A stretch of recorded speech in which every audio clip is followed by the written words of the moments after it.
എല്ലാ കൂട്ടുകാർക്കും ശുഭരാത്രി നേർന്നുകൊണ്ട് നമുക്ക് ഇഷിതയുടെയും മഹേഷിന്റെയും നാളത്തെ നല്ലൊരു പ്രൊമോ വിശേഷം കേട്ടാലോ. അതിനു മുമ്പായിട്ട് ആദ്യമായി കാണുന്നവരുണ്ടെങ്കിൽ ചാനൽ ഇഷ്ടപ്പെട്ട ഒന്ന് സബ്സ്ക്രൈബ് ചെയ്യാൻ മറക്കരുത്. വീഡിയോ ഇഷ്ടപ്പെടുവാണെങ്കിൽ ലൈക്ക് ചെയ്യാനും കമന്റ് ചെയ്യാനും മറക്കരുത് കേട്ടോ. അപ്പൊ നമുക്ക് നേരെ വിശേഷത്തിലേക്ക് പോയാലോ. അങ്ങനെ ഇന്നത്തെ വിശേഷം നമ്മൾ കണ്ടു. ഇഷിത തല ഇറങ്ങി വീണ് കഴിഞ്ഞപ്പോഴത്തേനും മഞ്ജുമയാണ് ആ കാര്യം സ്വപ്നവല്ലിയോട് പറയണേ. എനിക്ക് തോന്നുന്നത് പ്രഗ്നന്റ് ആണെന്ന് തോന്നുന്നു ഇഷിത. അമ്മ പോയി ഡോക്ടറെ വിളിച്ചുകൊണ്ട് വരാൻ പറയാണ്. ഇത് കേട്ട പാതി കേൾക്കാത്ത പാതി സ്വപ്നവല്ലി ഓടുവാണ് മഹേഷിനോട് പറയാനായിട്ട്. മഹേഷിനോട് പറഞ്ഞു ഡോക്ടറെ വിളിച്ചുകൊണ്ട് വരാനായിട്ട്. അങ്ങനെ സ്വപ്നവല്ലി മഹേഷിനെ വിളിക്കാൻ പോയ സമയത്ത് കൈലാസ് അങ്ങോട്ടേക്ക് വരുവാണ്. അങ്ങനെ കൈലാസ് വന്നു കഴിഞ്ഞപ്പോഴത്തേനും മഞ്ജു ഈ കാര്യം പറയണം. ഇഷ്ടത്തിക്ക് വിശേഷം ഉണ്ടെന്ന് തോന്നേ. അമ്മ ഡോക്ടറെ വിളിക്കാൻ പറയാനായിട്ട് അങ്ങോട്ട് പോയിട്ടുണ്ടെന്നൊക്കെ പറയണ. കൈലാസിന് അങ്ങോട്ട് വിശ്വസിക്കാൻ പറ്റിയില്ല. ഇതെങ്ങനെ സംഭവിക്കും? അവൾക്ക് അമ്മയാകാൻ കഴിയില്ലെന്നല്ല പറഞ്ഞേ. ഈ സമയം ഒന്ന് ആലോചിച്ചിട്ട് മഞ്ജു പറഞ്ഞു, അത് പിന്നെ അവള് ട്രീറ്റ്മെന്റിലായിരുന്നു, ആ കാര്യമൊന്നും കൈലാസാണ് അറിയില്ലായിരുന്നു ചോദിക്കുക. ദൈവമേ, ഒരു പ്രതീക്ഷ ഉണ്ടായിരുന്നു അവളില്ല. ആ പ്രതീക്ഷ താർന്നു. എങ്ങനെയെങ്കിലും അവളെ ആട്ടിയടിപ്പിച്ചൊന്ന് കൊണ്ടുവരാനായിട്ടാണ് ഈ കണ്ട പെടാപ്പാടുകളൊക്കെ നടത്തുന്നത്. കൈ മുറിച്ചും ഓരോ പ്രകടനങ്ങളൊക്കെ നടത്തിയും അവളെ എങ്ങനെ സ്വന്തമാക്കാൻ ശ്രമിക്കുന്ന സമയത്ത് അവൾ പ്രഗ്നന്റ് ആണെന്നും കൂടെ അറിയണേ. ഇതെങ്ങനെ സംഭവിക്കും? ചിന്തിക്കാൻ പോലും പറ്റുന്നുണ്ടായിരുന്നില്ല കൈലാസിന്. ആ സമയം സ്വപ്നവല്ലി അകത്ത് എന്നിട്ട് മഹേഷിനെ വിളിക്കുകയാണ്. മഹേഷിനെ വിളിച്ചിട്ട് പറഞ്ഞു, മോനെ മഹേഷെ, നീ എത്രയും പെടുന്ന ഡോക്ടറെ വിളിച്ചോണ്ട് വാ. ഇഷ്ടത ഇവിടെ തല ഇറങ്ങി വീണെന്ന് പറയണേ. തല ഇറങ്ങി വീണോ? അതെ, അവളിന്ന് പരിശോധിക്കണം, എത്രയും പെടുന്ന ഡോക്ടറെ വിളിച്ചോണ്ട് വരാൻ പറയാണ്. ഇത് കേട്ടതും മഹേഷ് ഒന്ന് ആലോചിച്ച് എന്താ പറ്റിയത്. പിന്നീട് മഹേഷ് എന്ത് ചെയ്യുകയാണ്, അപ്പൊ തന്നെ നേരെ ഡോക്ടറെ വിളിക്കുകയാണ്. ഡോക്ടറെ വിളിച്ച് അങ്ങോട്ട് കൊണ്ടുവരുവാണ്. ഈ സമയം ഇഷിത പതുക്കെ തലവർക്കൊക്കെ മാറി പതുക്കെ എഴുന്നേറ്റ് വരുവാണ്. എഴുന്നേറ്റ് വന്ന് കഴിയുമ്പോഴത്തേനും ഡോക്ടറെ കൂട്ടിക്കൊണ്ട് മഹേഷ് അങ്ങോട്ടേക്ക് വന്നു. അങ്ങനെ വന്നിട്ട് ഡോക്ടർ ബിപിയും കാര്യങ്ങളൊക്കെ നോക്കുവാണ്. അതിനുശേഷം ഇഷിതനെ ഒന്ന് പരിശോധിച്ച് നോക്കിയിട്ട് പറഞ്ഞു, അതെ ഇഷിത പ്രഗ്നന്റ് ആണെന്ന് പറയാണ്. ഇത് പ്രഗ്നൻസിയുടെ ലക്ഷണങ്ങളാന്ന് പറയാണ്. ഇത് കേട്ട് കഴിഞ്ഞപ്പോഴത്തേനും ഒരു നിമിഷം സ്വപ്നവല്ലിയും മഞ്ജിമയൊക്കെ പരസ്പരം നോക്കി. പിന്നെ അവർക്ക് സന്തോഷം സഹിക്കാൻ പറ്റിയില്ല.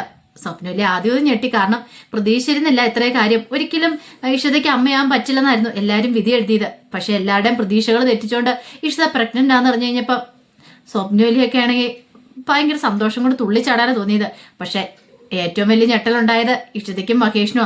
ഇഷിത ഇതെങ്ങനെ സംഭവിച്ചു? ഇഷിതയ്ക്ക് ചിന്തിക്കാൻ പോലും പറ്റുന്നുണ്ടായിരുന്നില്ല. ഡോക്ടർ പരിശോധിച്ച് വന്ന കാര്യങ്ങളാണ്. അപ്പൊ അവരൊക്കെ ചുറ്റും നിൽക്കുവാണ്. പിന്നെ ഡോക്ടർ അങ്ങനെ പോയി കഴിയുമ്പോഴത്തേനും ഇഷിത ആലോചിച്ചു, ഇതെന്തായത് ഒന്നും മനസ്സിലാകുന്നില്ല. സ്വപ്നവല്ലി ഭയങ്കര സന്തോഷത്തില്ല. സ്വപ്നവല്ലി പറഞ്ഞു, എനിക്ക് ഇപ്പോഴാണ് സന്തോഷമായത്. ഇത്രയും ഞാൻ പ്രതീക്ഷിച്ചില്ല കേട്ടോ. എല്ലാം മുരുകന്റെ അനുഗ്രഹം കൊണ്ടാ. എത്ര പ്രാർത്ഥനകളും വഴിപാടുകളും നടത്തി, അതിന് ബലം മുരുകൻ തന്നൊക്കെ പറഞ്ഞിട്ട് സ്വപ്നവല്ലി സന്തോഷിക്കുക. പിന്നീട് എന്ത് ചെയ്യുവാണ്, കുറച്ച് മധുരമൊക്കെ പോയി വാങ്ങുന്നുണ്ട്. നേരെ മധുരമൊക്കെ ആയിട്ട് ചെല്ലുന്നേ പ്രിയാമണിന്റെ ഒക്കെ അടുത്തേക്കാണ്. കാരണം സന്തോഷ വാർത്ത പറയണമല്ലോ, ഈ കാര്യം എല്ലാവരും പറഞ്ഞൊന്ന് സന്തോഷിക്കണമല്ലോ, അതിന് വേണ്ടിയിട്ട് അങ്ങ് ചെല്ലുവാണ്. അങ്ങനെ മധുരമൊക്കെ ആയിട്ട് പ്രിയാമണിയുടെ അടുത്തേക്ക് സ്വപ്നവല്ലി എന്നപ്പോഴത്തേനും പ്രിയാമണി ചോദിച്ചു, എന്ത് പറ്റി സ്വപ്നവല്ലി? ഇന്ന് കാര്യമായിട്ടാണല്ലോ, ഭയങ്കര സന്തോഷമാണല്ലോ. സന്തോഷം ഉണ്ടാതെ എന്തെങ്കിലും കാര്യം ഉണ്ടോന്ന് ചോദിക്കും. പിന്നെ ഉണ്ടോന്നോ? നല്ല സന്തോഷമുള്ള കാര്യം തന്നെ നടന്നിരിക്കുന്നു പറയാണ്. അതെന്ത് കാര്യം? അത് പിന്നെ ഇഷ്ടതയ്ക്ക് വിശേഷം ഉണ്ടെന്ന് പറയാണ്. സത്യമാണോ സ്വപ്നവല്ലി പറയണെന്ന് നിൽക്കും. അതേനെ, ഇപ്പൊ ഡോക്ടർ ഒന്ന് പരിശോധിച്ചിട്ട് പറഞ്ഞാ ഇഷ്ടതയ്ക്ക് വിശേഷം ഉണ്ടെന്ന്. ഇത് കേട്ടതും പ്രിയാമണി നേരെ പൂജാമുറിയിലേക്ക് ഓടുവാണ്. അവിടെ പോയിന്ന് ഭഗവാനോട് പ്രാർത്ഥിക്കുക, എന്റെ ഭഗവാനെ, എന്റെ പ്രാർത്ഥന കേട്ട് നീ എത്ര ആഗ്രഹിച്ചതറിയാം ഇങ്ങനെ ഒരു വിശേഷം കേൾക്കാൻ വേണ്ടി. ഒരിക്കലും തന്റെ മോൾക്ക് അമ്മയാകാൻ കഴിയില്ലെന്ന് ഓർത്തിരുന്ന, പക്ഷെ എന്ത് പറയാനാ, ഇപ്പാണ്ട് തന്റെ മോൾ അമ്മയാൻ പോന്നു. അതൊക്കെ ഓർത്തിട്ട് പ്രിയാമണിക്ക് സന്തോഷം അടക്കാൻ പറ്റിയില്ല. ഈ സമയം മാഷു പുറത്തേക്ക് പോയേക്കുമായിരുന്നു. സ്വപ്നവല്ലി ഇതും പറഞ്ഞിട്ട് സന്തോഷമൊക്കെ പങ്കുവച്ചിട്ട് സ്വപ്നവല്ലി തിരികെ വീട്ടിലേക്ക് പോരുവാണ്. അങ്ങനെ മാഷു വരാൻ വേണ്ടി കാത്തിരുന്ന് പ്രിയാമണി. പിന്നീട് മാഷു വന്നു കഴിഞ്ഞിട്ട് മാഷിനോട് പറഞ്ഞു, അതെ മാഷെ, കുറച്ച് പച്ചമാങ്ങയും കാര്യങ്ങളൊക്കെ വാങ്ങിച്ചുകൊണ്ട് വരണമെന്ന് പറയണം. പച്ചമാങ്ങ അതെന്തിനാ? അതൊക്കെ ഉണ്ടെന്ന് പറയണം. മാഷിന് കാര്യം മനസ്സിലായില്ല. പിന്നെയാണ് പ്രിയാമണി ഈ കാര്യങ്ങളൊക്കെ പറയുന്നത്. അതെ, മോൾക്ക് വിശേഷം ഉണ്ടെന്ന്. സത്യമാണ് പ്രിയാമണി പറയണെന്ന് നിൽക്കുക. അതെ, സ്വപ്നവല്ലി വന്ന് പറഞ്ഞിട്ട് പോയതാ, ഡോക്ടർ പരിശോധിക്കുകയൊക്കെ ചെയ്യുന്നു പറയണം. ദൈവമേ, എല്ലാവർക്കും ഭയങ്കര സന്തോഷം. കാരണം ചിപ്പിമോള് വന്നതോടുകൂടിയിട്ട് അവർ രണ്ടുപേരും മുത്തശ്ശനും മുത്തശ്ശിയൊക്കെ ആയെങ്കിലും ഇഷിതയുടെ വയറ്റിലൊരു കുഞ്ഞുണ്ടെന്ന് പറഞ്ഞപ്പോൾ അത് അതിനേക്കാളും ഇരട്ടി സന്തോഷമാണ് അവർക്ക്. അങ്ങനെ അവരെല്ലാവരും കൂടെ ആ സന്തോഷം ആഘോഷിക്കാൻ തന്നെ തീരുമാനിച്ചു. പക്ഷെ ഈ സമയത്ത് പെട്ടുപോയത് മഹേഷും ഇഷിതയായിരുന്നു. ഇഷിതയ്ക്ക് അറിയാൻ തന്റെ വയറ്റിലൊരു കുഞ്ഞില്ല എന്നുള്ള കാര്യം. പക്ഷേ എങ്കിൽ ഡോക്ടർക്ക് എന്ത് സംഭവിച്ചെന്ന് അറിയത്തില്ല. ഡോക്ടർ എന്തുകൊണ്ട് അങ്ങനെ പറഞ്ഞതെന്ന് അറിയത്തില്ല. ഇനിയിപ്പോൾ തന്റെ ഡോക്ടർ വന്ന് പരിശോധിച്ച് പറഞ്ഞുകൊണ്ട് തനിക്കിനി പറയാൻ പറ്റില്ല താൻ ഗർഭിണിയല്ലെന്നുള്ള കാര്യം. ഇതിങ്ങനെ പുറത്തറിഞ്ഞിട്ടുണ്ടെങ്കിൽ എന്തായിരിക്കും? എല്ലാവരും ഭയങ്കര സന്തോഷത്തിലാണ്. പിന്നീട് മഹേഷ് മുറിയിലേക്ക് കയറി വന്നു കഴിഞ്ഞപ്പോഴത്തേനും ഇഷിത ഇങ്ങനെ ആകെപ്പാടെ ആലോചിച്ചോണ്ടിരിക്കുകയാണ്. മഹേഷ് പറഞ്ഞു, എന്താ ഇഷിത ഈ കേൾക്കണ എന്താന്ന് ചോദിക്കുകയാണ്. എനിക്കറിയില്ല എന്താ ചെയ്യേണ്ടതെന്ന് എന്നൊക്കെ പറയണം. ഇത് കേട്ട് കഴിഞ്ഞപ്പോഴത്തേനും മഹേഷ് നല്ല കഥയെ ഇനിയിപ്പം നീ പ്രഗ്നന്റ് അല്ലെന്ന് എങ്ങാനും പറഞ്ഞിട്ടുണ്ടെങ്കിലോ നീ പ്രഗ്നന്റ് ആണെന്ന് അറിഞ്ഞപ്പോൾ തന്നെ എല്ലാവരും പച്ചമാങ്ങയും സ്വീറ്റ്സുമായിട്ട് വരാൻ തുടങ്ങി. ഇനിയിപ്പം അല്ലെന്നെങ്ങാനും നീ പറഞ്ഞിട്ടുണ്ടെങ്കിൽ എങ്ങനെ ചോദിക്കുകയാണ്. എനിക്കറിയത്തില്ല ഈ കുരുക്കിൽ നിന്ന് എങ്ങനെ രക്ഷപ്പെടുമെന്ന്, എങ്ങനെയെങ്കിലും എന്നെ രക്ഷിക്കാൻ പറയണം. മഹേഷോട് ഞാൻ എങ്ങനെ രക്ഷിക്കാനാ, എന്നെ കൊണ്ട് അതിന് സാധിക്കുമെന്ന് ചോദിക്കുകയാണ്. അങ്ങനെ ആകെപ്പാടെ പെട്ടൊരവസ്ഥയിൽ ഇരിക്കുമ്പോഴത്തേനും വേണം പ്രിയാമണി മാഷുവൊക്കെ അങ്ങോട്ടേക്ക് വരുന്നത്. പ്രിയാമണി കുറച്ച് ഫ്രൂട്ട്സും കാര്യങ്ങളും എല്ലാം ആയിട്ട് വരുന്നത്. പിന്നീട് ഇഷിതേനെ കെട്ടിപ്പിടിക്കുകയാണ്. എൻ്റെ മോളെ ഇപ്പോഴും അമ്മയ്ക്ക് ഒരു സന്തോഷമായെന്നും പറഞ്ഞുകൊണ്ട് ആ സന്തോഷ പ്രകടനം കണ്ടു കഴിഞ്ഞപ്പോഴത്തേനും ഇഷിതയ്ക്ക് അറിയാതെ കണ്ണ് നിറഞ്ഞു വന്നു. പിന്നീട് പറഞ്ഞു, അതേ മോള് വിഷമിക്കൊന്നും വേണ്ട കേട്ടോ, ഇനി എന്തിനാ മോള് സങ്കടപ്പെടുന്നത്, ഇനി ആരും മോളെ ഇനി അമ്മയാത്തോളെന്ന് പറഞ്ഞ് വിളിച്ച് കളിയാക്കില്ല. ഈ പറഞ്ഞ രചനയാണെങ്കിലും മനസ്സിനെയാണെങ്കിലും എല്ലാവരും ഇടയ്ക്കിടയ്ക്ക് വിളിച്ച് കളിയാക്കാറുണ്ട്. അപ്പം അതൊക്കെ ഓർത്തിട്ടാണ് പ്രിയാമണി ഈ കാര്യങ്ങളൊക്കെ പറയണത് തന്നെ. പക്ഷേ ഇഷിതയ്ക്ക് ഭയങ്കര സങ്കടമായിരുന്നു. അമ്മയോട് എങ്ങനെ ഈ കാര്യങ്ങളൊക്കെ പറയണേ, ഇത്ര സന്തോഷിച്ചിരിക്കുന്ന സമയത്ത് പറഞ്ഞിട്ടുണ്ടെങ്കിൽ അവരുടെ മനസ്സിൽ എത്രമാത്രം വേദന ഉണ്ടാവുമെന്നൊക്കെ വിചാരിക്കുകയാണ്. പിന്നീട് പ്രിയാമണി പറഞ്ഞു, അതെ മോള് റെസ്റ്റ് എടുക്കുക, ഞാൻ ഈ വിവരങ്ങളൊക്കെ ഒന്ന് ആശുവിനെയൊക്കെ വിളിച്ച് പറയട്ടെ എന്നൊക്കെ പറഞ്ഞ് ഭയങ്കര സന്തോഷത്തോടെ അങ്ങോട്ട് പോവാണ്. പിന്നീട് ആഷിതനെ ഫോൺ വിളിച്ച് കാര്യം പറയാണ്. ആഷിതയ്ക്ക് അവിടെ കിടന്ന് തുള്ളിച്ചാടാൻ തോന്നി. കാരണം ഇതിന്റെ പേരിൽ ഒത്തിരി പ്രശ്നം അനുഭവിച്ച ആളാണ് ആഷിത.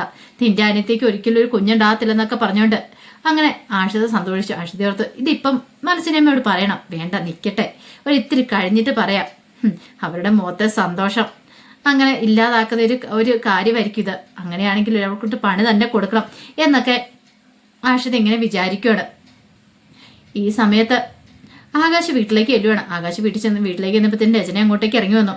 രചന വന്നു കഴിഞ്ഞപ്പോഴത്തേനും ആകാശ് പറഞ്ഞു, അതേ നാം എന്താണെങ്കിലും ഞാൻ പോയതുകൊണ്ട് പ്രയോജനം ഉണ്ടായെന്ന് പറയാണ്. ഇത് കേട്ട് കഴിഞ്ഞപ്പോൾ ആകാശിന്റെ മുഖത്തെ സന്തോഷം കണ്ടപ്പോൾ രചന ചോദിച്ചു, എന്ത് പറ്റി, ഭയങ്കര സന്തോഷത്തിലൊക്കെ ആണല്ലോന്ന് ചോദിക്കുകയാണ്.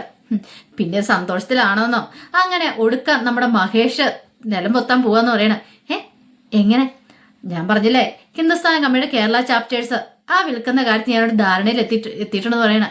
എല്ലാം ഓക്കെ ആന്ന് ചോദിക്കും. പിന്നെ അല്ലാതെ അരുന്ധതി മാഡത്തെ കണ്ട ആ കാര്യങ്ങളൊക്കെ സംസാരിച്ചിട്ടാ വരുന്നത്. ഇനിയിപ്പം നമ്മുടെ നാളുകളാ വരാൻ പോണേന്ന് പറയണ. എങ്ങനെയെങ്കിലും അവനെ തറ പറ്റിക്കുന്നതിന് അവസരം കാത്തിരിക്കുമായിരുന്നു.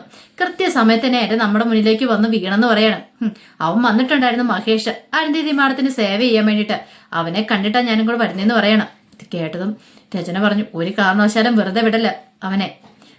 ആദ്യം കൊണ്ടുവന്ന് വെല്ലുവിളിച്ചതാണ് ആ ഇഷിതയ്ക്കിട്ടുള്ള ഒരു പണിയും കൂടെ ആയിരിക്കണം എന്ന് പറയണം. അവൻ ചൊറിയും കുത്ത് വീട്ടിലിരിക്കണം, ജോലിയും കൂലിയും ഇല്ലാതെ ആ ഒരു കാഴ്ചയ്ക്ക് വേണ്ടിയാ കാത്തിരിക്കുന്നത്. ഇത് കേട്ടപ്പോൾ ആകാശ് പറഞ്ഞു, അധികം വൈകാതെ തന്നെ അത് സംഭവിക്കും, നീ ധൈര്യമായിട്ടിരിക്കും രചന, ഞാൻ അല്ലേ പറയണെന്ന് ചോദിക്കുക. നമ്മുടെ സുവർണകാലം തെളിഞ്ഞു വരുവാണ്, ഇനിയിപ്പൊ ആ ഒരു കാര്യത്തിൽ നമുക്ക് പേടിക്കൊന്നും വേണ്ടെന്ന് പറയണം. ഇത് കേട്ടതും രചന പറഞ്ഞു, സന്തോഷിക്കാൻ വരട്ടെ, പറയാൻ പറ്റില്ല.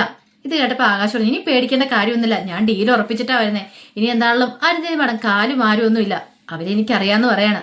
അത് കേട്ടപ്പോൾ രചന പറഞ്ഞു, അതിങ്ങനെയാണെങ്കിൽ അത്രയും സന്തോഷം, ഇനി ചിപ്പിയും കൂടെ ഇങ്ങോട്ട് കൂട്ടിക്കൊണ്ട് വരണം, ചിപ്പിയും കൂടെ ഇവിടെ വന്നാലോ ആ മഹേഷിന്റെ പതനം പൂർണ്ണമുള്ളത് പറയണം. ഇത് കേട്ടപ്പോൾ ആകാശ് പറഞ്ഞു, അതിലുള്ള കാര്യങ്ങളൊക്കെ ഞാൻ നോക്കിക്കോളാം, ആ കാര്യത്തിൽ നീ പേടിക്കണ്ട, നീ ധൈര്യമായിട്ടിരിക്കാനൊക്കെ പറയണം. പിന്നീട് മൈഥിലി അമ്മയും കൊണ്ട് സിറ്റി ഹോസ്പിറ്റലിലേക്ക് വരുവാണ് ചികിത്സയ്ക്ക് വേണ്ടിയിട്ട്. അങ്ങനെ വന്ന് പരിശോധന എല്ലാം കഴിഞ്ഞു. കുറേ പൈസ വേണമായിരുന്നു. അപ്പം അവിടെ ചാരിറ്റബിൾ ഹോസ്പിറ്റൽ ആയതുകൊണ്ട് കുറച്ച് കാര്യങ്ങളൊക്കെ അവിടെ നിന്ന് തന്നെ കൊടുക്കാമെന്ന് പറഞ്ഞു. പക്ഷേ CMA പോയി കണ്ട് കാര്യങ്ങളൊക്കെ പറയണം.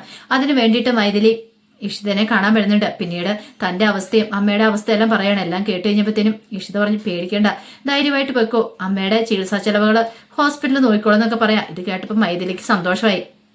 കാരണം ഇപ്പൊ തന്നെ ഒന്നുമില്ലാത്തൊരവസ്ഥയോടെ കടന്നുകൊണ്ട് പോയിക്കൊണ്ടിരിക്കുന്നത്. കൈലാസിന് 2 ലക്ഷം രൂപ, കൈലാസ് 2 ലക്ഷം രൂപ തന്നെങ്കിൽ അവളുടെ കയ്യിൽ നിന്ന് 3-4 ലക്ഷം രൂപ വാങ്ങിയിട്ടാണ് കൈലാസ് 2 ലക്ഷം രൂപ കൊടുക്കുന്നത് തന്നെ.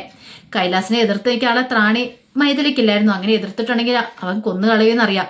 അവന്റെ പകലെ രഹസ്യങ്ങൾ മൈഥിലിക്ക് അറിയുകയും ചെയ്യാം. പക്ഷെ അന്ന് പുറത്തു പറയാൻ പോലും പറ്റാത്തൊരവസ്ഥയിലായിരുന്നു മൈഥിലി. അതുകൊണ്ടാണ് അമ്മേനെ ചികിത്സിക്കാനായിട്ട് സിറ്റി ഹോസ്പിറ്റലിലേക്ക് കൊണ്ടിരുന്നത്. അതിപ്പോൾ ചാരിറ്റബിൾ ഹോസ്പിറ്റൽ ആയതുകൊണ്ട് അങ്ങനെ പകുതി ചെലവുകൾ ഇഷിത വഹിച്ചോളാന്ന് പറഞ്ഞുകൊണ്ട് തന്നെ മൈഥിലിക്ക് ഒരു പകുതി സമാധാനമൊക്കെ ഉണ്ടായിരുന്നു. പിന്നീട് മൈഥിലി വീട്ടിലേക്ക് വന്നതിന് ശേഷം കൈലാസ് അങ്ങോട്ടേക്ക് കാണാൻ വരുന്നുണ്ട്. അങ്ങനെ കണ്ട് അമ്മയുടെ ചികിത്സയുടെ കാര്യങ്ങളൊക്കെ തിരക്കുവാണ്. അത് പിന്നെ സിറ്റി ഹോസ്പിറ്റൽ എന്നൊക്കെ പറഞ്ഞു കഴിഞ്ഞപ്പോഴത്തേനും അവിടെയാണല്ലോ ഇഷിത വർക്ക് ചെയ്യുന്ന കാര്യം കൈലാസ് ഓർക്കണം. അങ്ങനെയാണെങ്കിൽ തനിക്കൊരു കളി കളിക്കണമല്ലോ എന്നൊക്കെ കൈലാസ് ഇങ്ങനെ വിചാരിക്കുകയാണ്. ഇഷിതയെ വെച്ചിട്ട് കളി കളിക്കാൻ തന്നെ അയാൾ തീരുമാനിക്കുകയാണ്. പിന്നീടാണ് ചിപ്പിമോള് സ്കൂൾ വിട്ട് വീട്ടിലേക്ക് വരുന്നത്. ചിപ്പിമോള് വീട്ടിലേക്ക് വന്നു കഴിഞ്ഞപ്പോൾ എല്ലാവരും ഭയങ്കര സന്തോഷത്തിലാണ്. കാരണം സ്വപ്നവലി എന്നിട്ട് പറഞ്ഞു, അതെ ചിപ്പിമോൾക്ക് കുഞ്ഞനിയനെ വേണോ അനിയത്തിയെ വേണോ എന്ന് ചോദിക്കുക. ഇത് കേട്ടാൻ ചിപ്പി വെച്ചു, അനിയനോ അനിയത്തിയോ, എന്താ അച്ഛമ്മ പറയണമെന്ന് ചോദിക്കുക. അതെ ചിപ്പിമോൾ ഇനി ഒരു ചേച്ചിയാൻ പോവാന്ന് പറയണേ. ചേച്ചി അവനാ? അതെ ചിപ്പിമോൾക്കൊരു അനിയനോ അനിയത്തിയോ വരാൻ പോവാന്ന് പറയണ. മോളുടെ ഇഷിതാമ്മ ഗർഭിണിയാന്ന് പറയണ. ഇത് കേട്ട് കഴിഞ്ഞപ്പോഴത്തേനും ഒരു നിമിഷം ചിപ്പിമോള് ഞെട്ടിപ്പോയി. സത്യമാണോ അച്ഛമ്മ പറയണെന്ന് നിൽക്കും. സത്യമാന്ന് പറയണ. ഇത് കേട്ടപടി കേൾക്കാത്തപടി ചിപ്പിമോൾ എന്ത് ചെയ്യുവാണ്, നേരെ ഇഷിതയുടെ അടുത്തേക്ക് ഓടി ചെല്ലുവാണ്. ഓടി ചെന്നിട്ട് കെട്ടിപ്പിടിച്ച് ഉമ്മയൊക്കെ കൊടുക്കുകയാണ്. ചിപ്പിമോളുടെ ഈ സന്തോഷം കണ്ടു കഴിഞ്ഞപ്പോഴത്തേനും ഇഷിതയ്ക്ക് കണ്ണ് നിറഞ്ഞു പോയി. പാവം കുഞ്ഞ്, അതിനറിയില്ലല്ലോ സത്യാവസ്ഥ എന്താന്ന്. അതിന്റെ വിചാരം എല്ലാരും പറയുന്നത് കേട്ടിട്ട് താൻ ഗർഭിണിയാന്ന് ഓർത്തോണ്ടായിരിക്കുന്നത്. ഇനി എങ്ങനെ ഈ സത്യാവസ്ഥ തുറന്നു പറയുന്ന അറിയത്തില്ലാതെ ഇഷിത ആകെപ്പാടെ വല്ലാത്തൊരവസ്ഥയിൽ പെട്ടുപോവാണ്. അപ്പൊ അതിന്റെ വിശേഷങ്ങളൊക്കെയാണ് കാണാൻ പോകുന്നത്. ആ വിശേഷങ്ങളൊക്കെ നമുക്ക് എല്ലാവർക്കും കാത്തിരിക്കാട്ടോ. ഒരിക്കൽ കൂടി എല്ലാവർക്കും ശുഭരാത്രി നേർന്നുകൊണ്ട് നിർത്തുന്നു.